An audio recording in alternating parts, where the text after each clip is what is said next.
Hello guys, we have Electrolux SteamBoost COB8S39WZ, and today I will show you all the baking functions.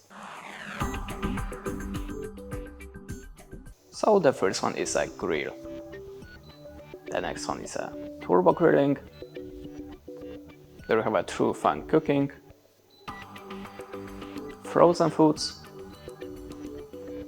conventional cooking, pizza function, and the bottom heat. We have also a steamifier, the steam regeneration, grid baking, dough proving, full steam,